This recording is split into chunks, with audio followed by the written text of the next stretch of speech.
the teenager doesn't want to talk because the parent stepped in it.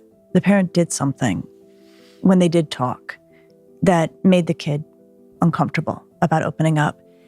And when I've asked teenagers, like, you know that thing where you're clearly upset and your parent's asking what's wrong and, you're just shaking them off.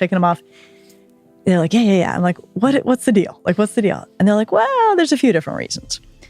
So the reasons they give me, they say, well, sometimes it's because we know what you're going to say. So I'm upset because I messed up my math test.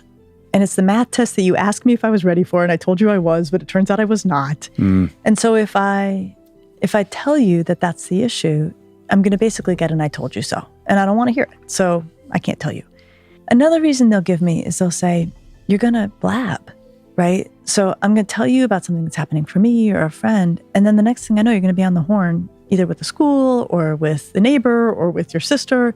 And I did not mean for this to leave the house. And so I'm not telling you stuff. And then a girl said to me, here's the deal. By the time I get home, I am 90% of the way over whatever I was upset about. And rehashing the whole thing from my parents is not going to help me feel better. So I think we sometimes want to be attentive that, like, they know us. We may have stepped in it. And if we have to apologize and try to, repair that. And I think teenagers can be pretty forgiving. If you're earnestly apologetic, I think you can open channels of communication.